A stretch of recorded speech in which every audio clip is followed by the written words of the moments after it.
किसी सिस्टम को हैक करने वाले सभी हैकर्स एक जैसे नहीं होते। उनके इरादे अलग अलग होते हैं और इसी के आधार पर उन्हें विभिन्न श्रेणियों में बांटा गया है। क्या आपने कभी सोचा है कि एक हैकर सफेद टोपी क्यों पहनता है, दूसरा काली टोपी और किसी की टोपी ग्रे होती है? ये शब्द सिर्फ टेक्नोलॉजी की दुनिया के हिस्से नहीं है, बल्कि इनका कनेक्शन पुरानी वेस्टर्न फिल्मों से भी है, जहां काले टोपी वाले खलनायक और सफेद टोपी वाले नायक होते थे। इस चैप्टर में हम आपको लेकर चलेंगे एथिकल हैकिंग की गहराई में, जहां आप जानेंगे व्हाइट हैट हैकर्स कौन होते हैं और ये क्यों एथिकल हैकर्स कहलाते हैं, ब्लैक हैट हैकर्स का असली मकसद क्या है और ग्रे हैट हैकर्स कैसे दोनों के बीच संतुलन बनाते हैं। इसके अलावा हम आपको मिलवाएंगे कुछ ऐसे हैकरों से जिन्होंने अपनी कहानियों से दुनिया को चौंका दिया। क्या आप जानते हैं, नासा का सिस्टम सिर्फ 16 साल के लड़के ने हैक कर लिया था, या एक हैकर ने रेडियो स्टेशन की सभी लाइंस हैक करके अपनी मर्जी से पोर्श जीत ली। इन सारी रोमांचक कहानियों और एथिकल हैकिंग के और भी दिलचस्प पहलुओं के लिए जुड़े रहिए हमारे साथ इस वीडियो में। वीडियो को अंत तक जरूर देखें, क्योंकि यहां आप जानेंगे एथिकल हैकिंग की उन बारीकियों को जो आपके करियर के लिए बेहद जरूरी है।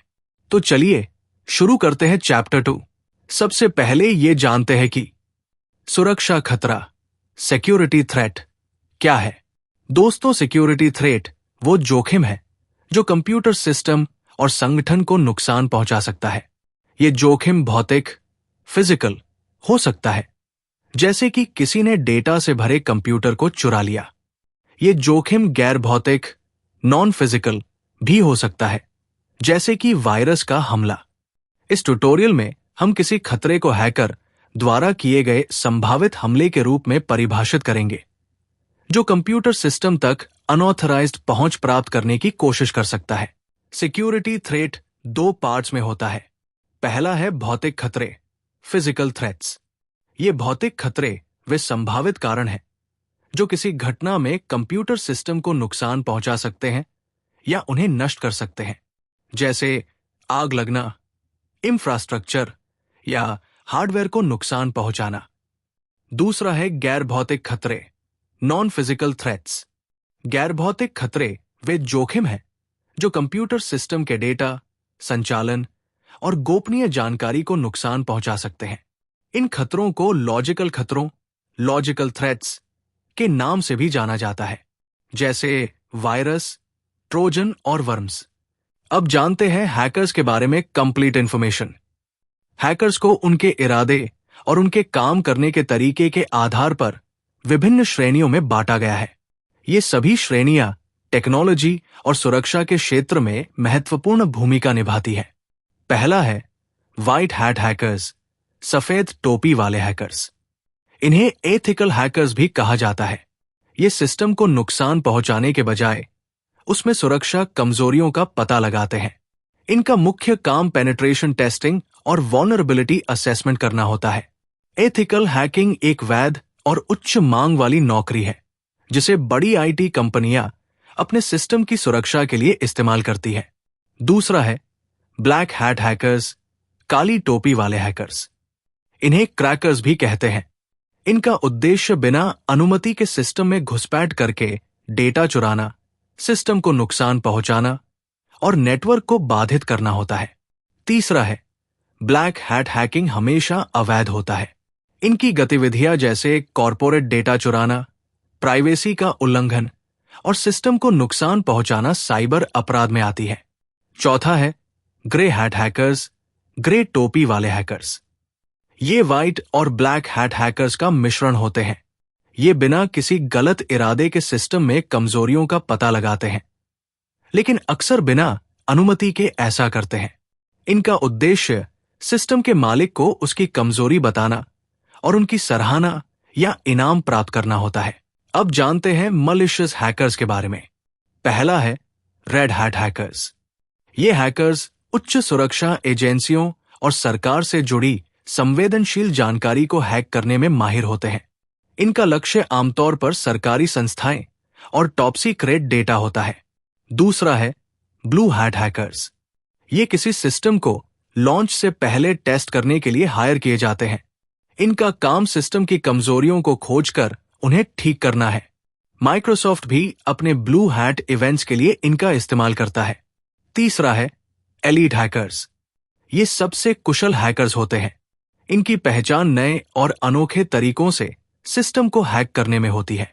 चौथा, स्क्रिप्ट किडी। ये तकनीकी ज्ञान के मामले में नौसिखिए होते हैं। ये दूसरों द्वारा बनाए गए ऑटोमेटेड टूल्स का इस्तेमाल करके सिस्टम को हैक करने की कोशिश करते हैं। पांचवा है न्यूफाइट, ग्रीन हैट हैकर। इन्हें न्यूबीज या नूब्स भी कहा जाता है। ये तकनीकी और हैकिंग की बुनियादी समझ रखने वाले शुरुआती स्तर के लोग होते हैं। छठवां है हैक्टिविस्ट। ये हैकिंग का उपयोग सामाजिक, वैचारिक, धार्मिक या राजनीतिक संदेश देने के लिए करते हैं। इनका मुख्य कार्य वेबसाइट डिफेसमेंट या डिनायल ऑफ सर्विस डॉस हमले करना होता है। दोस्तों, क्या आप उन फेमस हैकर्स के बारे में जानते हैं जिन्होंने अपनी हैकिंग तकनीक से पूरे डिजिटल दुनिया को हिला के रख दिया था? आइए जानते हैं इनके बारे में। सबसे पहला है जॉनथन जेम्स। नासा के सिस्टम को सिर्फ 16 साल की उम्र में हैक किया।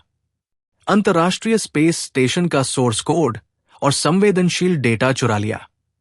यह पहला नाबालिग था जिसे अमेरिका में साइबर क्राइम के लिए जेल भेजा गया। Second is Ian Murphy, captain JAP. खुद को पहला अपराधी हैकर मानने वाला व्यक्ति। ईमेल हेडर्स को फर्जी बनाना और धमकी भरे ईमेल भेजना इसका खास काम था। Third is Corvin Mitnick, FBI के मोस्ट वांटेड लिस्ट में आने वाला पहला हैकर। मोटोरोला, नोकिया और सन माइक्रोसिस्टम्स जैसे बड़े संगठनों को हैक किया। आज ये एक साइबर सिक्योरिटी कंसल्टेंट है। Fourth is Mark Abene, Phiber Optik. इसने एथिकल हैकिंग के सकारात्मक प्रभावों पर बहस छेड़ी थी। अमेरिकन एक्सप्रेस और केपीएमजी जैसी कंपनियों के लिए सुरक्षा मूल्यांकन करता है। फिफ्थ इज जोहन हेल्सिंगियस, दुनिया के सबसे लोकप्रिय अनोनिमस रीमेलर penet.efi के ऑपरेटर है। इंटरनेट कम्युनिकेशन कंपनियों को आज भी सपोर्ट करता है। Six is Linus Torvalds, Linux operating system के जनक।